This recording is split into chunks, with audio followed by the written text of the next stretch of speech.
자, 오늘은 정말 짧지만 좀 깊이 묵상하기를 원합니다. 제 바울의 그 간증을 통해서 또 우리에게 하나님께서 무엇을 말씀하고 계신지 한번 깊이 묵상하고 또 기도하면서 나아가는 그런 예배가 되길 소망합니다. 아마 다들 아실 겁니다. 다들 아시겠지만 저는 지금 현재 유학생으로 미국에 와 있습니다. 유학생 신분입니다. 그렇죠? 그런데 캐나다 시민입니다. 제 아내는 한국 국적을 가지고 있습니다. 제 아들 조엘이는 무슨 국적을 가지고 있을까요? 이중 국적도 아니고 삼중 국적을 가지고 있습니다. 현재 캐나다, 미국, 그리고 한국 국적을 모두 가지고 있는 상태입니다. 진정한 다문화 가족이에요. 한국의 인천공항에 들어가면은 저희를 한 가족인데도 같이 줄도 못 서게 합니다. 다 다른 나라 시민이니까 다 따로 서야 돼요. 자, 그런데 하나님께서 뜻이 있으셔서 저희 가족이 지금 미국 영주권을 진행을 하게 하셨습니다. 그래서 지금 저희 교회를 통해서 지금 영주권 신청이 진행 중에 있습니다. 이제 마지막 단계고요. 주님의 때에 속히 나올 수 있도록 기도해 주시면 감사하겠습니다. 자, 그런데 저의 영주권 진행에 있어 모든 서류 준비 그리고 상담을 책임지는 분이 있습니다. 네, 제 이민 변호사가 있습니다. 아마 변호사들 많이 보셨을 겁니다. 만약에 미국에 이민으로 오셨으면은. 자, 그런데 이 이민 변호사뿐만이 아니겠죠. 모든 변호사들이겠죠. 직업이 굉장히 재밌는 직업이더라고요. 야, 모든 케이스, 모든 상황을 항상 최악의 경우를 생각을 하면서 이야기를 하고 진행을 합니다. 항상 최악을 생각하는 직업, 이 변호사더라고요. 저한테도 계속 말해주고 있습니다. 저 여러 번 들었어요. 김진웅님, 항상 최악의 경우를 생각하고 준비하셔야 돼요. 아니, 분명 지금 본인이 제 영주권 진행을 해주고 있는데 자꾸 김진웅님, 영주권 실패할 경우도 생각을 해야 됩니다. 막 이러고 있어요. 최악의 경우를 생각을 해야 돼요. 영주권이 길어질 것도 생각을 해야 되고 안 나올 수도 있을 경우도 그 후에 어떻게 할 건지 생각을 해놔야 됩니다. 막 이러는 거예요. 아무래도 변호사니까 그런가 보다. 변호사니까 항상 최악의 수를 염두에 두고 진행을 하겠죠. 그래서 저는 처음에는 왜 자꾸 이렇게 최악 얘기를만 하나? 왜 자꾸 최악을 대비하라는 거지? 이런 의문이 있었습니다. 그런데 지금은 제 나름대로 이제 생각을 해보니까 이게 너무나 이해가 가는 거예요. 우리 모두 살면서 일이 잘못 틀어졌을 경우를 대비하면서 항상 플랜 B, 그렇죠? 생각하며 살고 있지 않습니까? 이 나라가 보험이 잘 되는 이유가 있더라고요. 항상 잘못됐을 경우를 미리 대비해서 살고 있지 않습니까? 제가 이걸 생각을 해봤어요. 말씀을 준비하면서 생각을 해보니까 굉장히 희한하더라고요. 분명히 어렸을 때는 지금 아마 서유리, 지유리 나이 때만 해도 물어보면 분명할 겁니다. 분명히 어렸을 때는 저도 그렇고 희망이 넘쳤던 것 같거든요. 그래서 선생님이나 누가 장래 희망을 물어보면은 선생님, 전 이거 될 겁니다. 딱 이러고 옛날에는 막 웅변했잖아요. 그쵸? 막 손 들고 막 이것을 제 것을 믿습니다 막 이러면서 난 이렇게 될 거야, 대통령 될 거야, 뭐가 될 거야, 막 아이들 막 그러잖아요. 한치의 의심 없는 그 초롱초롱한 눈빛으로 나 이거 될 수 있어요 막 그러는데, 의심 없이 당당히 어렸을 때는 우리가 말했던 것 같은데, 이게 왜 점점 나이를 먹다 보니까 의심만 늘고 희망이 없어지는 것 같습니다. 그렇지 않나요? 저만 그런가 봅니다. 그래서 살면서 겪는 실망이라든지 좌절, 실패 때문에 이제는 희망을 먼저 품기보다 어떻게 하면 잘못됐을 때 피해를 최소화할까? 상황이 잘못되면 어떡하지를 먼저 생각하는 것 같습니다. 플랜 B, 그거를 먼저 생각하는 거죠. 그리고 그거를 만드는 것에 더 집중을 합니다. 심지어 영화를 보러 갈 때도 와, 얼마나 재밌을까 막 기대하기보다는, 지금 요새 다들 어떻습니까? 기대를 하면 안 된다. 먼저, 그쵸? 기대 가치를 최대한 낮춰야지 내가 실망을 안 한다, 이러면서 가잖아요. 미리 대비를 하고 갑니다. 이런 모습이에요. 교회에 올 때는 어떻습니까? 와, 오늘 예배 가운데 하나님께서 어떻게 역사하실까? 희망이 있고 기대가 있는 모습으로 오시나요? 아니면 예배 1시간 정도 끝나고 그 다음에 뭐 하지? 그쵸? 이거 더 생각하시나요? 여러분 안 그러십니까? 물론 미리 대비하고 준비하고 하는 모습은 좋은 겁니다. 그런데 오늘 제가 말씀드리고 싶은 것은 희망이 없는 대비, 준비가 문제라는 겁니다. 더 큰 문제는 이게 하나님과의 관계에서도 나타나고 있다는 것이 더 큰 문제입니다. 분명 하나님께서 이루실 거야, 이런 믿음으로 사는 것이 아니라 안 이뤄 주실 수도 있어.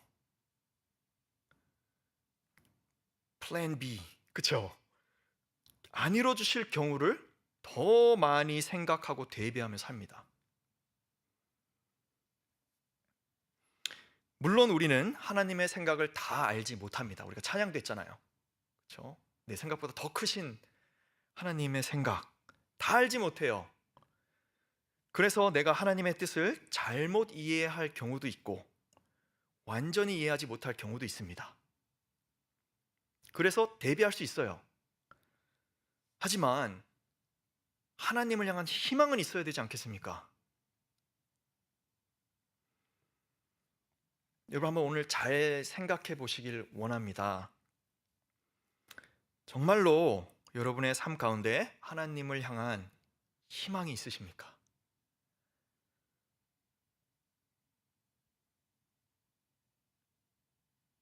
하나님께서 다 아신다, 나와 함께하고 계신다,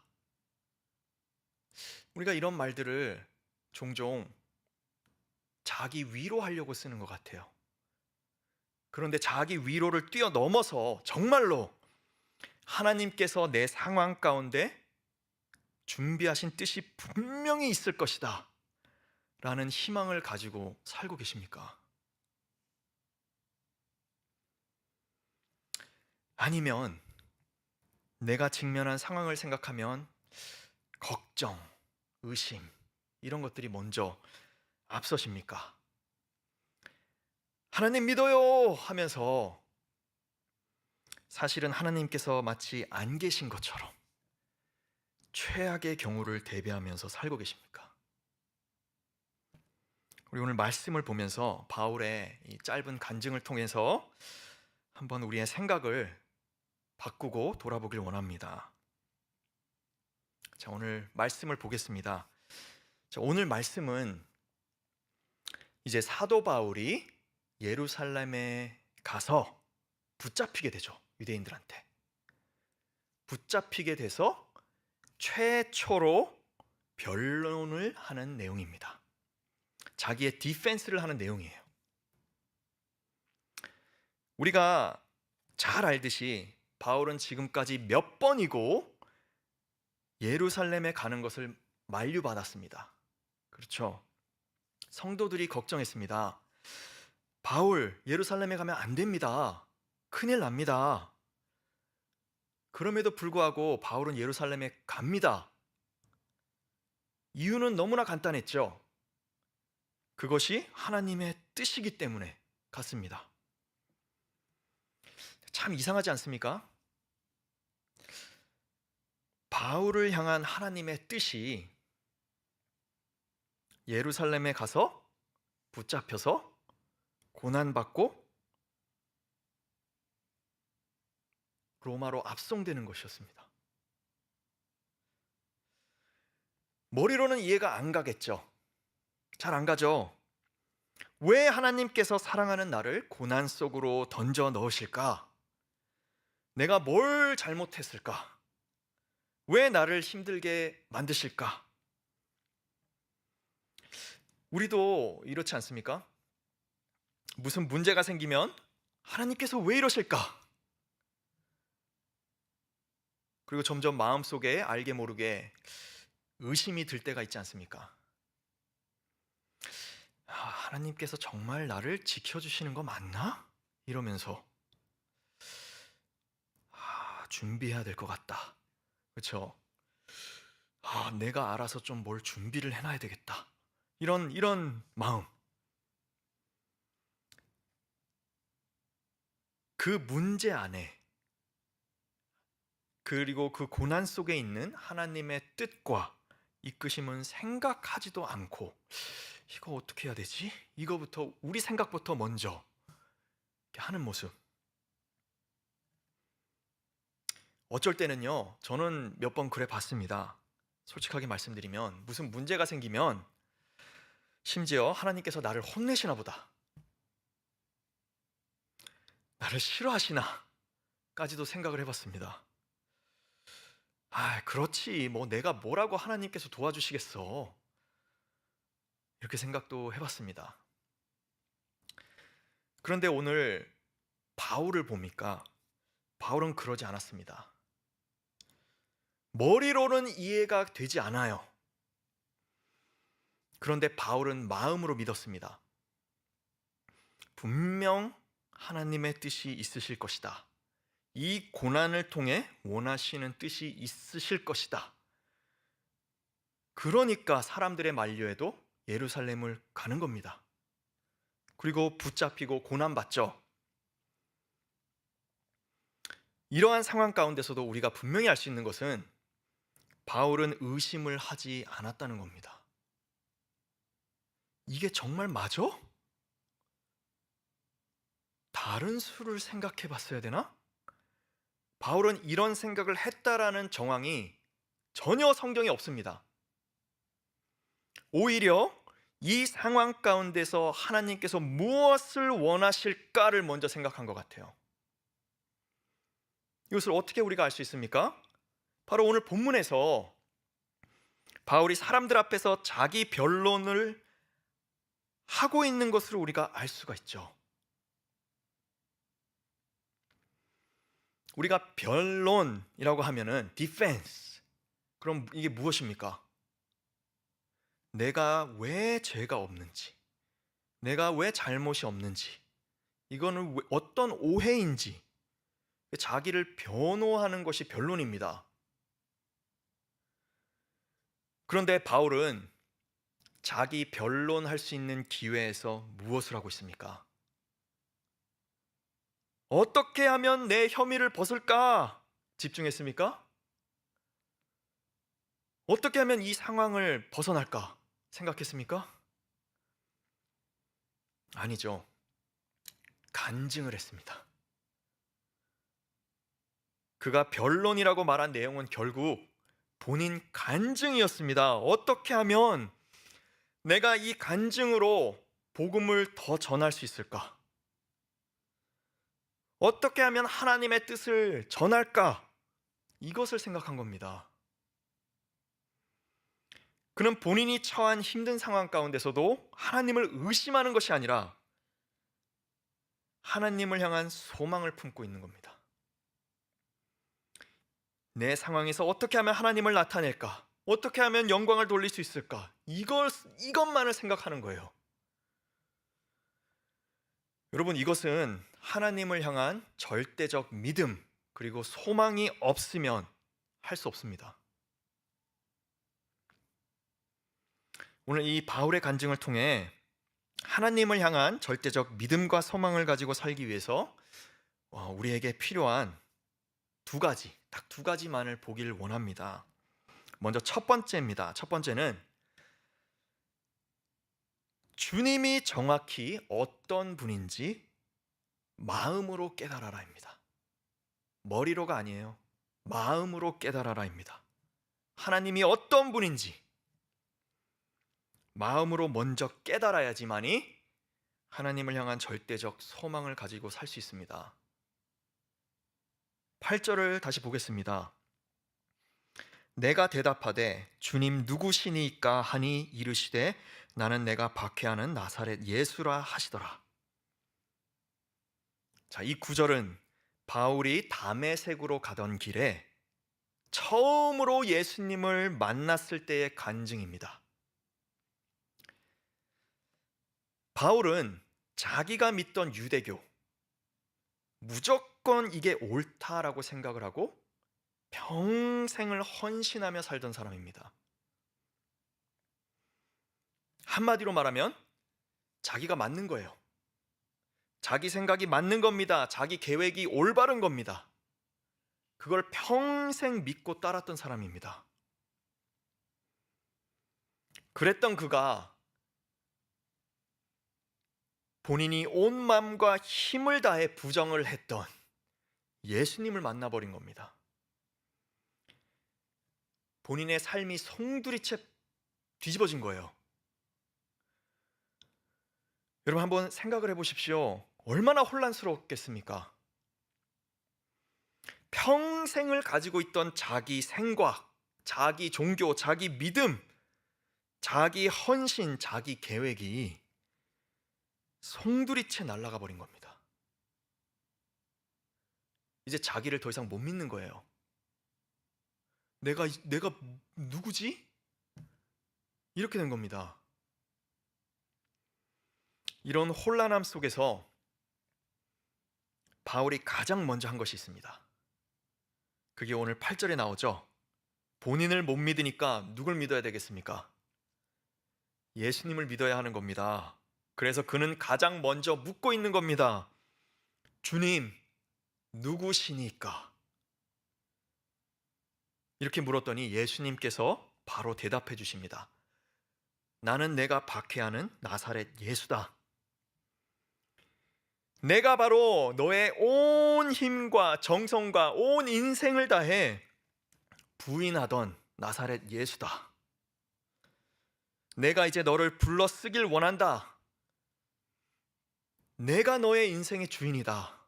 이렇게 말씀하신 겁니다. 바로 이 순간에 바울은 주님을 믿고 따르게 됩니다. 자신이 평생을 바쳐서 구축했던 자신의 신념, 삶, 생각, 계획, 그 자리에서 포기합니다. 그리고 하나님을 향한 절대적 믿음과 소망을 가지고 자신이 전에는 온 힘을 다해 부정하던 예수님, 그리고 복음을 위해 살게 됩니다. 다시는 뒤를 돌아보지 않아요. 과거의 모습으로 돌아가지도 않습니다. 의심하지 않습니다. 오직 예수님을 향한 소망을 가지고 순교할 때까지 평생을 살게 됩니다. 바울은 확실히 알았던 거죠.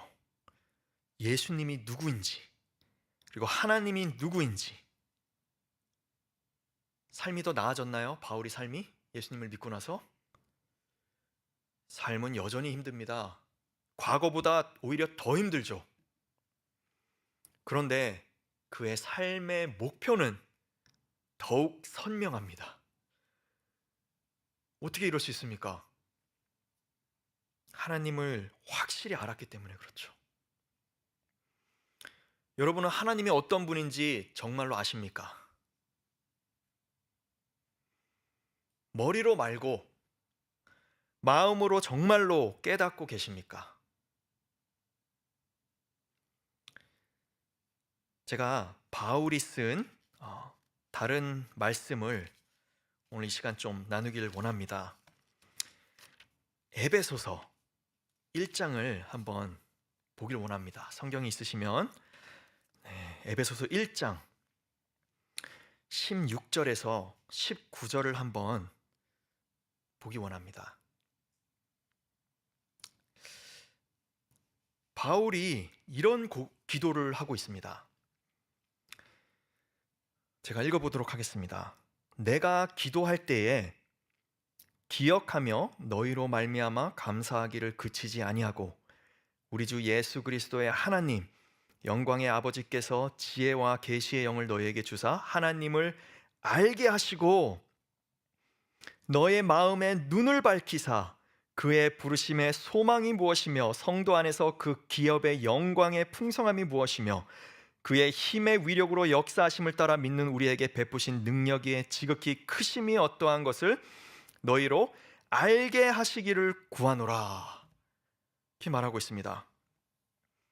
여러분, 바울은 하나님이 정확히 어떤 분인지 마음으로 깨닫고 있었습니다. 그리고 그것을 성도들도 가지길 원했습니다. 그래서 이렇게 기도한 것이죠. 하나님께서 너희에게 지혜와 성령을 주사 하나님을 알게 하길 원한다. 그런데 잘 보십시오. 18절을 보십시오. 하나님을 어떻게 합니까? 너의 마음의 눈을 밝히사 되어 있습니다. 그냥 머리로 생각으로 하나님이 어떤 분인지 아는 게 아니라 마음의 눈으로 깨달아라, 알길 원한다 기도하고 있는 겁니다.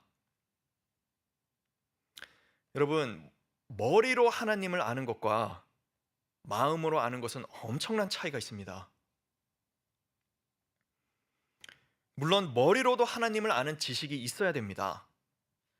하지만 머리로 쌓는 깨달음은 누가 가르쳐주면 받을 수 있지만 마음으로 오는 깨달음은 오직 하나님께서 해주셔야 가능한 겁니다. 제가 여러분들에게 해줄 수가 없는 겁니다. 아무리 성경으로 증거를 주고 설교를 해도 해드릴 수가 없는 거예요. 바울도 성도들에게 해줄 수가 없는 겁니다. 그러니까 기도하는 거예요. 하나님, 저들이 정말 마음의 눈으로 하나님이 어떤 분인지 알게 해주세요. 이러한 정말 근본적인 믿음, 하나님을 마음으로 아는 것을 바울은 성도들이 가지길 원하고 기도하는 겁니다. 자, 그런데 이 다음부터가 엄청납니다. 잘 보십시오. 자, 18절 계속 보면 이제 마음으로 하나님을 알아야 되는데 뭘 압니까? 그의 부르심의 소망이 무엇이며 성도 안에서 그 기업의 영광의 풍성함이 무엇이며 그의 힘의 위력으로 역사하심을 따라 믿는 우리에게 베푸신 능력의 지극히 크심이 어떠한 것을 너희로 알게 하시기를 구하노라. 잘 보셔야 됩니다. 분명 바울은 성도들이 하나님을 마음으로 깨닫길 원했습니다. 알길 원했는데 18절과 19절의 내용을 계속 보니까 하나님이 어떤 분인지 마음으로 깨닫는 것이 결국은 하나님께서 우리를 향한 하나님의 소망, 기업, 그리고 능력이 얼마나 엄청난 것인지를 깨닫는 것이다. 라고 바울은 말하고 있는 겁니다. 여러분, 하나님을 온전히 아는 것이 결국은 우리가 하나님 앞에 어떤 존재인지를 아는 것입니다. 같이 가는 거예요. 우리가 어떤 존재라고 말하고 있습니까? 바울이 소망이 있는 존재다 라고 하고 있습니다. 여러분, 지금 삶이 힘드십니까? 문제가 있으십니까? 과거에 엄청난 잘못이 있으셨습니까? 그래서 지금도 그것들이 발목을 잡고 계십니까?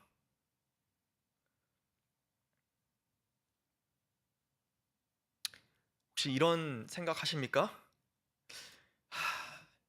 인생이 뭐 그렇지 뭐. 뭐가 바뀌겠어. 참 삶 참 기구하다. 내 신세가 그렇지 뭐. 이런 생각하고 계십니까? 내 인생에 소망이 안 보이십니까? 근데 여러분, 오늘 말씀을 보십시오. 믿으십시오. 바울이 말합니다. 하나님께서 우리를 보실 때는 소망을 보신다는 겁니다. 내 삶에 소망이 없어 자책하고 한탄하며 살 때 하나님께서는 소망을 보고 계신다는 겁니다. 왜요? 하나님께서 우리에게 그 소망을 주시기 위해 우리를 부르셨으니까요. 저도 지금은 아니지만 솔직하게 말씀드리면 제 자신을 자책할 때가 많았습니다. 나는 왜 이렇게 살고 있나? 맨날 죄 짓고 하나 제대로 인생에 이룬 것도 없고 돈도 없고 알아주는 사람도 없고 왜 이렇게 살고 있나? 이 인생 왜 이러나? 이렇게 생각하고 살 때가 있었습니다. 그런데 여러분, 내가 나를 원망할 때도, 내가 나를 하찮게 평가할 때도 하나님은 소망으로 평가하십니다. 내 인생이 얼마나 기구하고 낙심되고 문제가 있고 이런 거 하나님 앞에선 아무 소용없습니다. 우리를 이미 소망의 길로 부르셨다고 말씀하고 있습니다. 그래서 지금도 하나님께서 여러분들을 보실 때 소망의 눈으로 보고 계십니다. 이 사실을 마음으로 깨달아라 라고 바울이 권면하고 있습니다.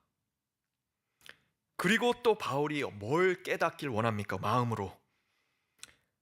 성도 안에서 그 기업의 영광의 풍성함이 무엇이며. 자, 근데 이게 한국말 번역이 조금 잘못되어 있어요. 여기서 사실 성도 안에서 그 기업의 영광의 풍성함보다 그의 기업입니다. 그래서 더 정확하게 표현하려면 성도 안에서 그의 기업의 영광의 풍성함이 무엇이며가 올바른 표현입니다. 여러분, 이 말씀 잘 보셔야 됩니다. 우리가 예수님을 믿었을 때 우리는 하나님의 자녀됨, 하나님 나라를 기업으로 받았습니다. 그런데요, 정말 놀라운 사실을 지금 바울이 말해주고 있습니다. 우리만 기업을 받은 게 아니라는 거예요.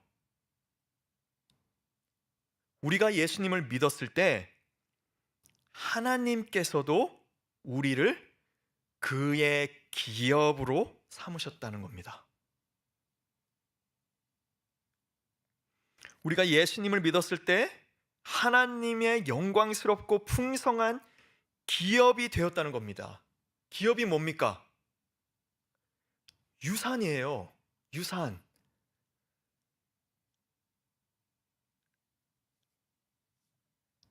하나님께서 우리를 보실 때 자랑스럽게 생각하는 그분의 유산이라는 겁니다. 우리만 유산을 받는 게 아니에요. 하나님께서 우리를 유산으로 삼으셨습니다. 자신을 쓸모없다 생각하십니까? 별 볼 일 없다 생각하십니까? 하나님은 여러분을 본인의 영광스러운 기업으로 여기십니다. 그리고 19절 중간쯤 보면 믿는 우리에게 베푸신 능력의 지극히 크심. 자신이 별 능력 없고 보잘것 없다 생각하십니까? 하나님은 아닙니다. 하나님은 우리를 보실 때 이미 능력이 넘쳐난다는 겁니다. 어떻게 이럴 수 있습니까? 예수님을 믿었을 때 성령님께서 우리와 함께 계시기 때문입니다.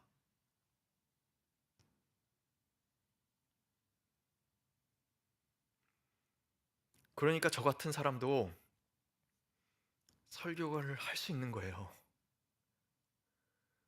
담임 목사님이 항상 말씀하셨죠. 소심해서 설교 되게 힘들었다고. 저는 극소심입니다. 정말 사람들 앞에서 말도 못했어요. 정말로 어렸을 때는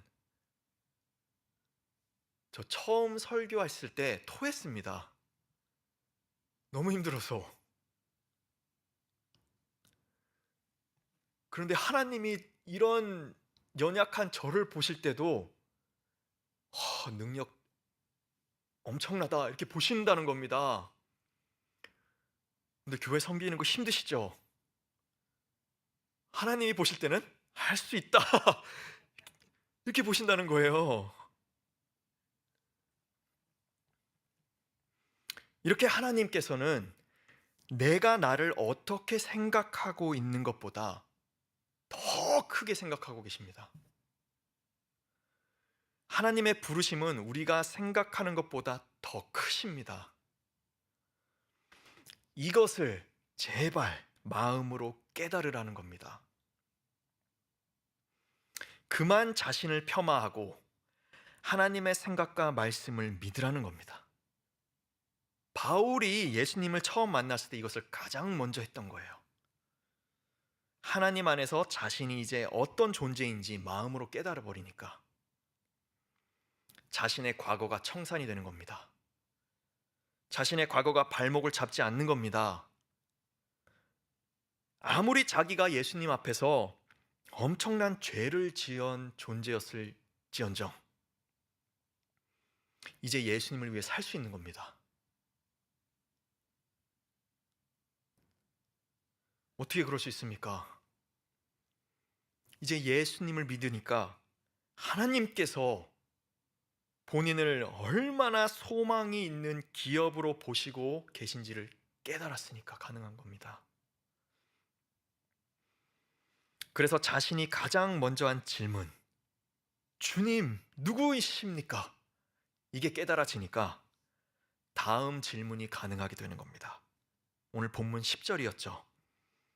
그 다음 질문, 주님, 무엇을 하리이까?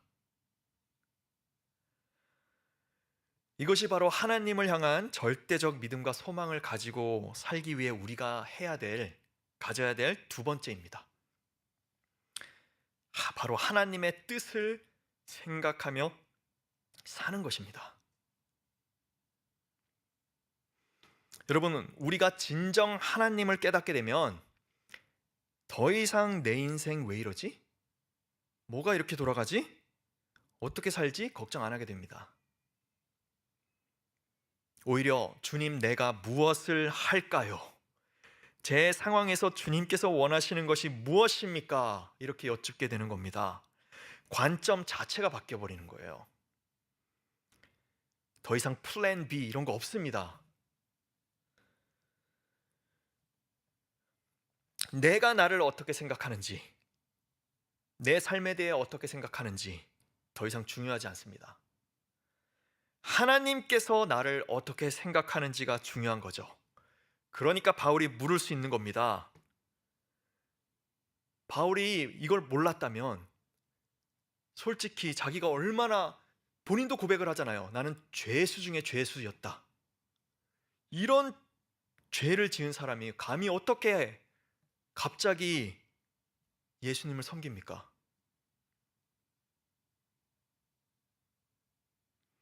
하나님께서 자기를 어떻게 생각하는지 분명히 아니까 가능한 겁니다. 그리고 그 뜻을 이제 항상 생각하며 사는 거죠. 주님의 뜻이 무엇입니까? 나는 하나님의 소망이고 하나님의 기업이다.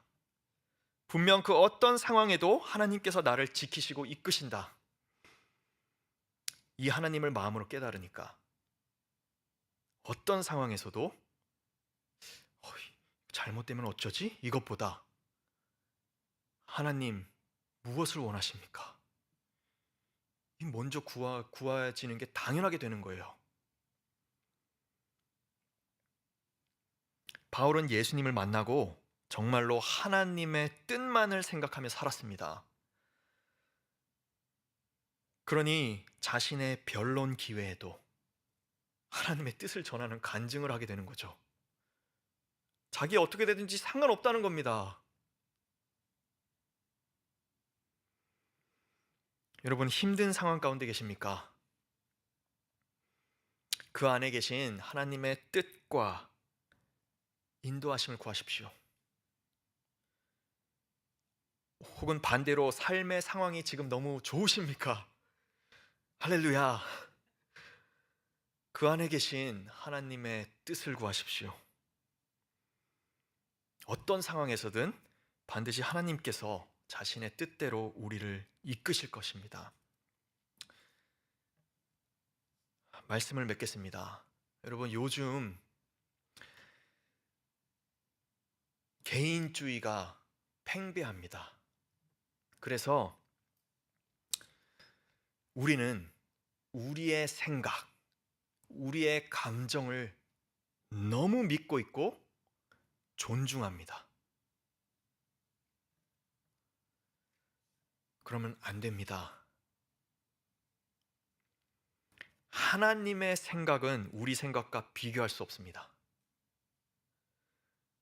우리는 우리 생각을 비우고 하나님께서 무엇을 생각하고 계신지 물어야 되는 겁니다.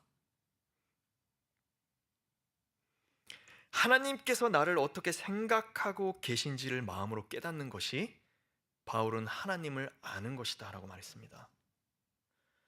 여러분, 정말 하나님을 온전히 알고 계십니까? 알고 싶으십니까? 그럼 오늘 이 시간 우리 기도할 때 마음으로 하나님 어떤 분이신지 깨달으시기 바랍니다.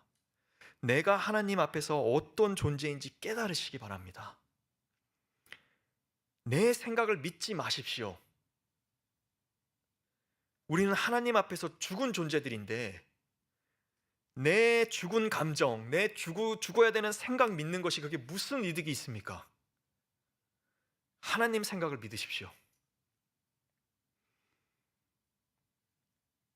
하나님의 생각을 믿는 사람만이 하나님을 향한 절대적 신뢰와 믿음을 가지고 사는 사람인 것입니다. 그리고 항상 하나님의 뜻만을 구하며 사십시오. 그러면 분명히 알려주시고 우리를 인도하실 것입니다.